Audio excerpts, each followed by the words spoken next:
I'll go ahead and kind of give you the end. Here's my hands waving around. The end announcements first. Next week we're going to have a panel with 6 of the ladies in our class, and we're going to kind of discuss some of the things that we've gone over in the last couple weeks, just to find out how other people may have their solutions for some things.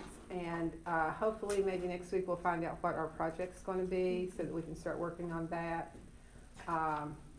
So last week we talked about joy and talked about the fact that Paul talks about joy all the way through Philippians, and he emphasizes joy. And we were talking about joy.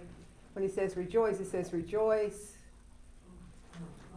always in the Lord, okay? In the Lord. And that's a key part of that, because what we're talking about is keeping our minds focused on the Lord. And when we do that, then we will be able to rejoice. We also talked about anxiety, and we talked about how Satan snares us with that, how he is the father of lies. So all of the lies that are out there, they come from Satan, and Satan tries to snare us with, don't mind me. Sorry. That's okay. Anybody else need one? With what if, the questions that go around in your mind, that what if I don't get that job, or what if we don't have a child, what if my parents have to move in with us, what if, all of those things that take our mind. And the anxiety meant distracted. Worry means distracted, and that's what he does. He tries to distract us from our focus on God, right, on Him. Okay, so our tool is what if, okay? Our tool is because God. Because God cares for us, because God has made us promises. He has promised us He will take care of the birds of the air and feeds the birds and the lilies of the field. He's going to take care of me. And He poured His love into our hearts, and our hope we will not be put to shame. So we have a choice, and we've talked about choices a lot in here, what our choices are. And in Philippians 4, he also talks about being content. And we cannot be content unless we learn to rely on God. And that's what Paul did. Paul relied on God. He was not content with the fact that he was in prison. He was content with the fact that he could serve God there. And so his contentment came from a realization of how he could serve God from there.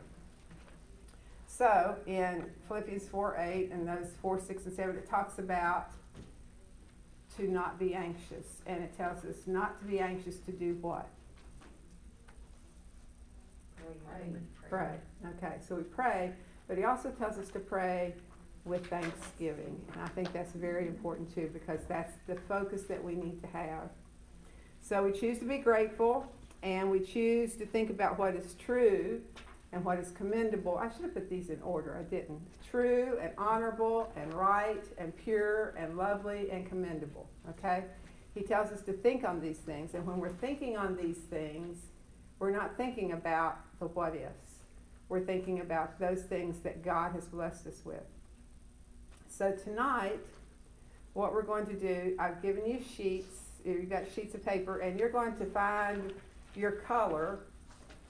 And your color, like if you've got a purple one, you're going to be studying the word honorable, okay? And on that sheet, you're going to find a verse. I want your group to discuss and find a verse or two that will help direct your mind towards those things that are honorable, that are commendable, that are lovely or pure or just, not just right, but just or right, honorable, okay?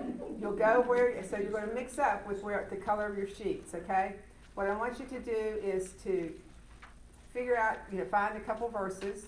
That was your homework this week, but you may have not gotten to that.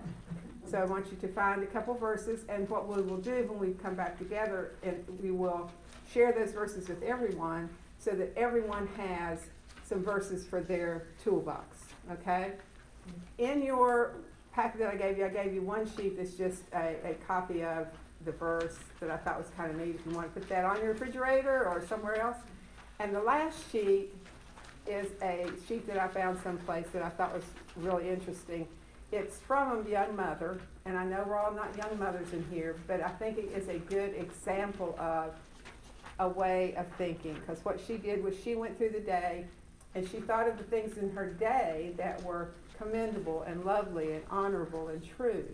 And when she does that, you'll notice that what she's doing is she's thinking about the things that she's thankful for. So what she's doing is she's thinking with thanksgiving, and that is also taking her mind, she's replacing those thoughts of what if with the thoughts of because God, okay? So what I want you to do now is go ahead and go to your groups and find some verses, and then there are some questions under each one of those. Kind of discuss those, and then we'll kind of pull all of our knowledge when we get done. So you've got 10 minutes maybe? Go for it.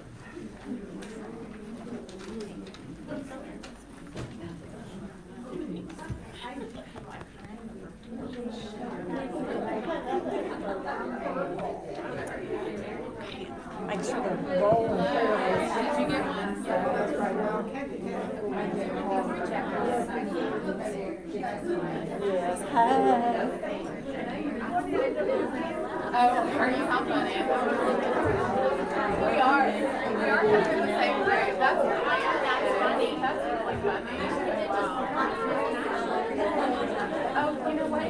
But hey, it's okay. You can okay. Now let's take this slow down there.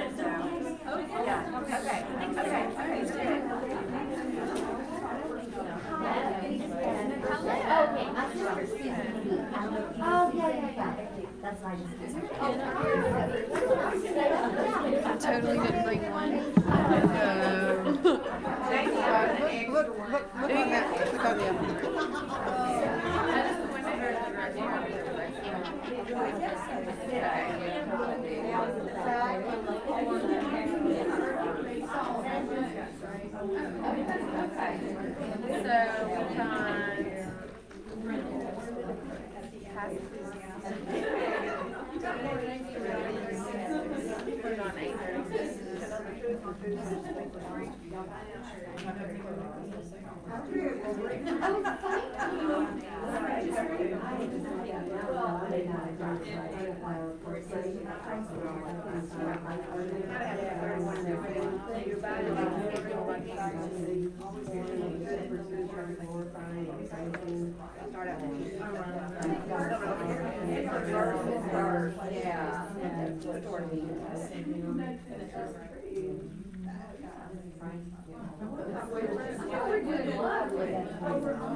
Oh, very good.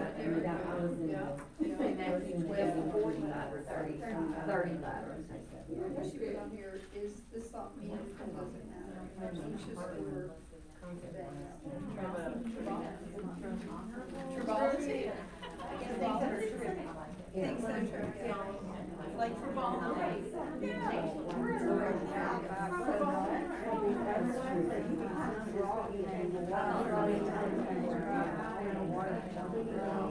I don't think that went all the way around. I was gonna go ahead and take the one. Okay, I was gonna say something that's not clear now.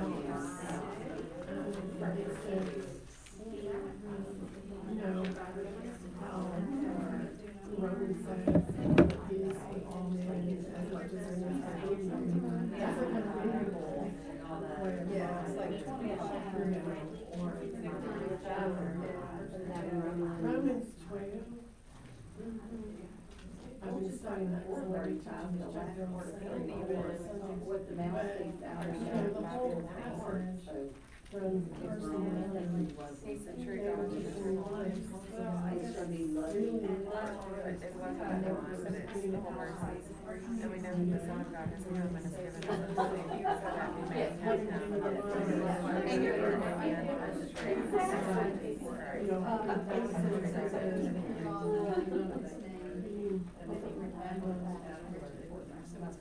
and you're showing honor to other people, so all those things, those are the neat things that, when they, God instead of us. right, Lord, we don't have to, when the scripture verse goes, talks about people in the community, like in the body and out at the body, like people in good report. How, you know, like, for us, you know, I did, people to me in leadership, I do have good report within the church, but also everywhere.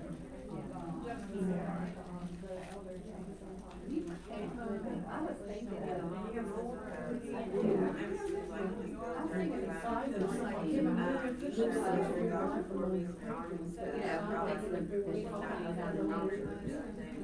make sure you feel positive, all the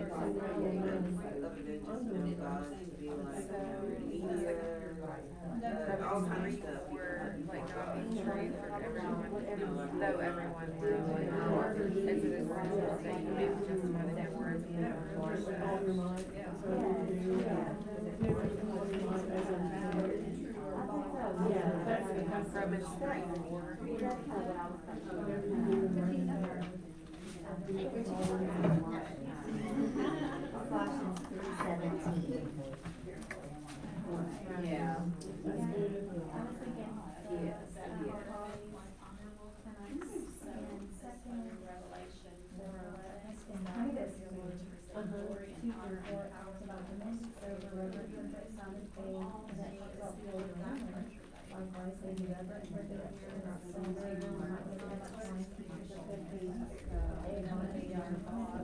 Yeah, I was almost gonna say that.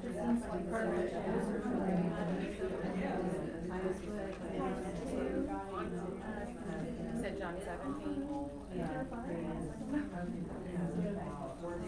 That's great.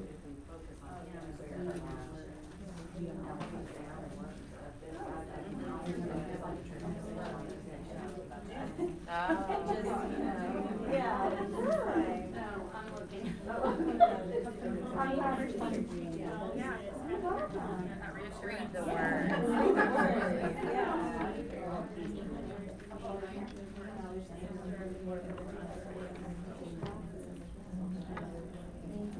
What verse are saying?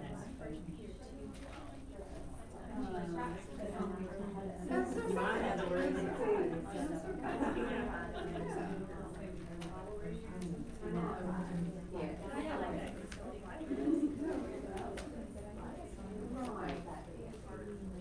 Well, I think about, and when I'm saying this, I'm talking about myself, where, try to guard my mouth. Like, think about before I get into conversation, or that I'm not, talk a whole lot about things. This person talking about it, regardless of what's not, anyway, right, that's what they hear, and I think, wow, I need to be that person.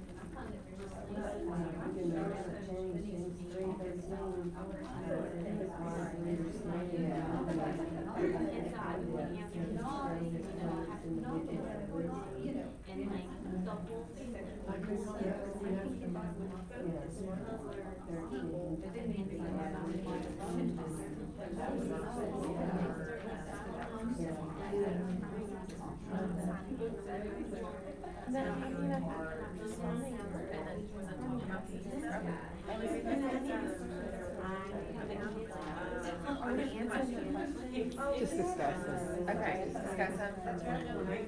Okay. We'll probably bring it up to the time. Okay, okay. I ask myself sometimes too, but let me shine word, and I will read to my head. Yeah. just feel like since, nowadays, we all can start with, like, okay, I can believe that chapter's about. But then, in this course, it's somatic you know, I mean, I know I do, have a habit of doing that. Yes, yes. And like, even though, of course, in my ability, Okay, let's try to get the verses, at least a verse or two, and then we'll go back and maybe discuss the, in more detail. They are so disgusting back there. They're all pure. I don't. Okay, let's get some verses.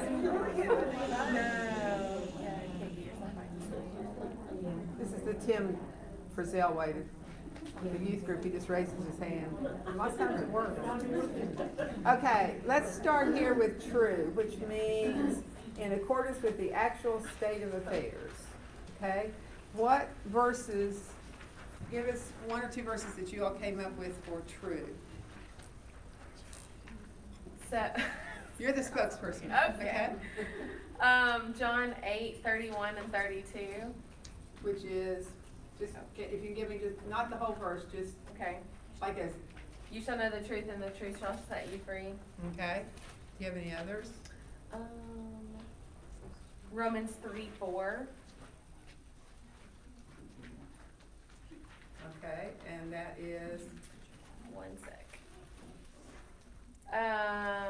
Let God, well, what I have underlined, let God be true, though everyone were a liar, as it is written, that you may be justified in your words and prevail when you are judged.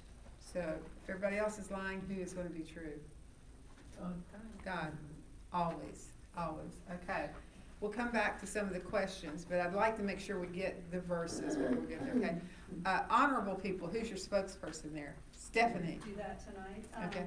First one is Revelation 4:11. You are worthy, O Lord, to receive glory and honor.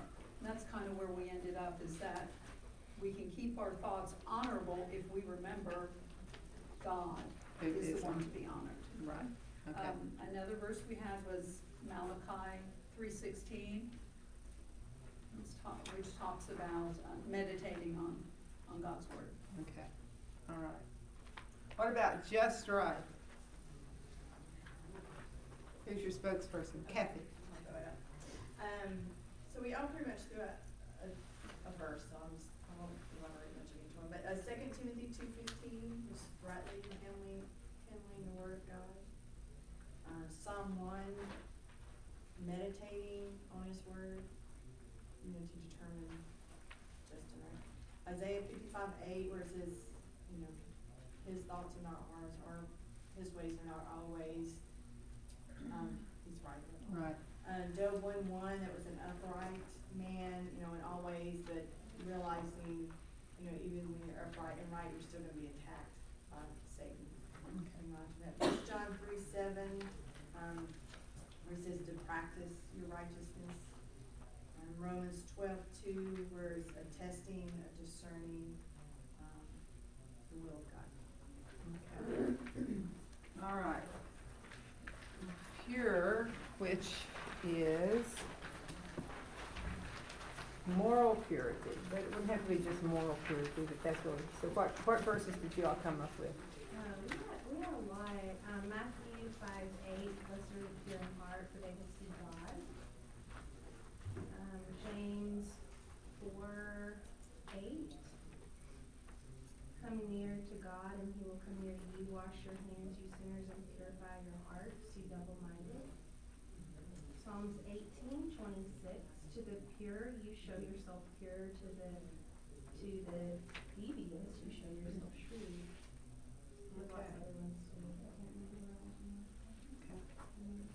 Okay, lovely, which means beautiful and attractive.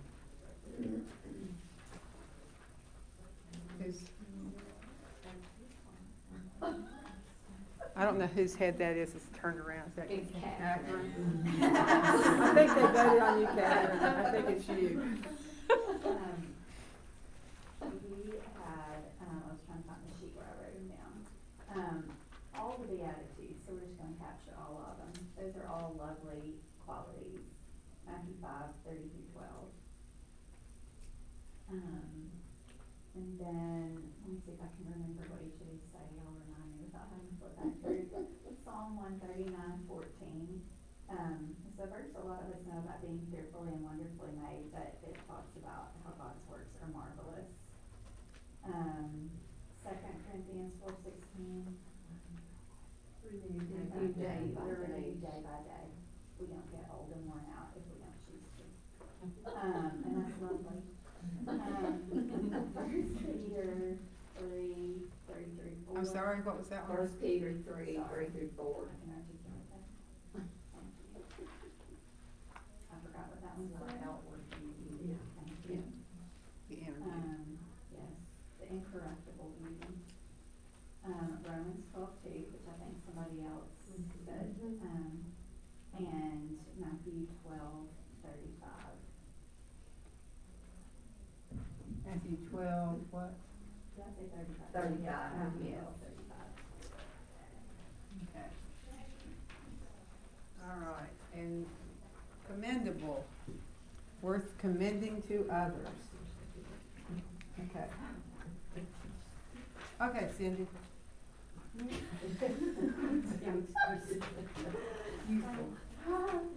my goodness. Okay, so I don't have what all the verses have right beside what they are, but Proverbs 12:8.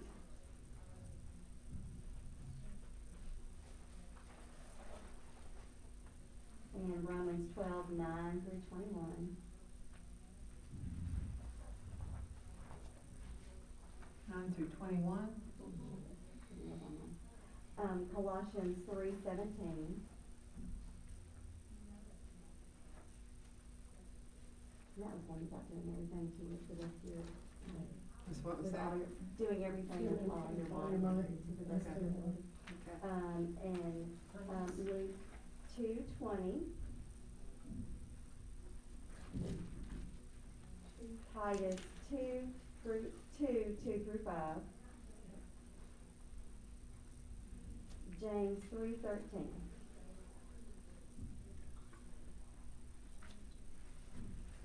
Okay, I hope all of you heard those or were able to get those down, and maybe look at them this week and find your verse in that. I think, it'd be wonderful if we knew all of these verses, but I think it's good if you pick out a verse for every one of these for the days that you need them, and have those around, because there are going to be days where you have trouble thinking about the things that are of God. It's going to be days when it's going to be hard to think about the things that you're thankful for. And you may not be able, sometimes it just you can't think of the things that you need to be thankful for. And I think if you've got these verses somewhere where you can get to them, whether it's in your head or written down or in your phone or on your refrigerator or wherever you keep little notes that you want to remember, these are the things that will help you on the days when your mind is spiraling down and it's not focused on God, and it's not easy to do the things that you know that you need to do. These are the verses. And that's when it says rejoice. These are the verses that will allow you to rejoice, because your mind is going to be thinking about God. And when you think about God, there is nothing for you to be worried about. You don't have to worry about what's going to happen, because you're putting it in God's hands. And if you put it in God's hands, I guarantee you that you will get the peace that is promised. It will come. Anytime that you've tried it, anytime that you've gone through it, you know it happens. I was thinking today about providence. And providence is one of those things that, you don't really recognize it when you're going through it. It's when you look back and you see everything fell in place just where it needed to be. And if you believe that, if you hold on to that, even in the times when things are rough, you will look back and you will see that it happened again and again and again. Okay, we've got some time. Last week I ran out. I won't go back and recover, but let's kind of go over some of the, I wouldn't put you through that again. Let's go through some of these, what y'all discussed about what is true. Okay, whatever is true is in accordance with the actual state of affairs. One of the things is it what I'm worried about, factual or imagined? Is what this person said of me or my identity true according to God's word? Has anybody ever said anything about you that you knew was not true? Does it hurt? What's our first instinct to do? Retaliate. Defend ourselves. And correct them. You're right. And when that happens, sometimes you cannot retaliate. Okay, you cannot retaliate. You may not be able to correct it. You may not be able to say, hey, we need to sit down and talk about this because this is not true, or you're passing. This morning in our Devo, on Wednesdays we have a Devo in the office, and Tim Frizzell did our Devo this morning, and he had one on Marshall Keeble and what a very humble man he was, and how a lot of the things that he went through were very hard. He was traveling around the United States in the 50s. And if you're not aware of that, that was a time where blacks were not allowed to travel in a lot of places. They were not allowed in most hotels. They were not allowed anywhere. And if you were with them, you were likely to be mugged. They were killed. You know, I mean, it was an awful time. And he traveled often with other people. And he had been, they were going to Texas. They got in late. It was from Willie Cato, who is a man here from Nashville. They got in late into a town, and they asked the young man at the desk if they could stay there. And he said yes. He knew that it was a black man and a white man, and he knew that they were in there. And at 4 o'clock in the morning, the owner of the hotel came knocking on the door, said, you've got to leave. You don't have to, but he does. And Marshall Keeble said, we'll leave. They said they never said anything more about it. They went on their way. And he said, he told them that there are some things that are going to happen that you're not going to like. And you can't really do anything about them. You just have to do what is right in God's eyes. And eventually, things will change and things will turn right. And he was right. There's a lot of things that have changed since that time. But what Tim was talking about was the humility that he had. You know, he could have said something ugly. He could have been, you know, there wasn't a lot that they could do back then. But I think today about the way we are, you know, the way the drivers are in Nashville. Is it hard to let that guy in that's down the road and you just think, I'll just ease on up on that car in front of me and he can't get in here? Or if he does, then you honk the horn like some people. I'm not looking at my daughter-in-law. Let me clarify that. She did not. Someone we were riding with did. And so, okay. So, is it something that we can do every day here? So we can look at what is true and be confident in what God's laws will do, what God will do. It will all be made right at some time. We don't have to do that. All we have to do is live lives that are holy and that other people see. Because like the other thing about when someone tells something on you that's not true, and doesn't it say that you live your life so that when people tell things about you that aren't true, people will say, oh no, that's not that person. They didn't do that. They won't believe it because they know you. Live your life so that people believe the best of you because they know what you're like. Don't worry about what other people do. Okay, whatever is honorable, worthy of respect. Is this thought meaningful and does it matter? Are my thoughts beautiful and valuable? Do your minds ever wander someplace they shouldn't? What are some of the things that you all think about that you think, oh, wait a minute? Or maybe you don't say, oh, wait a minute, but you need to. Nobody in here worries about anything? I do, I just don't tell anybody. And that's true. I think, We well, talked about, like, over here when we were talking about that, we did talk about, like, Matthew 6 and just how we do worry over trivial matters, and we talk about like the verses about the birds of the field and the flowers, and, you know, God takes care of all that, and so we shouldn't worry, but I mean, it's so easy to do it. It's very easy to do it. And you know, what seems trivial to someone may not be trivial to somebody else. And what's trivial today may not be trivial tomorrow. So we have to make sure that what we do is we think about what God is in control of and turn it over to Him. I think one of the things that it said in here that we do for anxiety is to what? Pray. And I think it said pray more and worry less. So when you are, I mean, I live in Smyrna, which I come down I-24, which is the slowest road in town at this point, most of the time. But it's a great opportunity to pray, because not only are you praying about the drivers that are on the road, but you can pray about a lot of people. There's a lot of time to think during that time. And you know, find those times that you can pray, and it doesn't always have to be a big block. I know that some people will talk about your, you know, special prayer place, and moms don't have a prayer place. You don't even have a bathroom, you know. We all know that. You don't have that. But there are times where you may have, you know, one sentence prayer. God knows where your heart is, and He knows what you're doing. So pray as often as you can, and pray about everything that you're worried about. If it's the toenail that feels like it's got an ingrown toenail, or if it's your child that you think something's wrong, or your husband and you don't know what's going on, or your parents, or your job. It can be the big things, but it can be the little things too. Whatever is just or right, based on what is morally right and fair. Am I meditating on God and considering Him as my standard of morality? Are my thoughts a result of this pursuit, or am I trying to model my behavior by culture?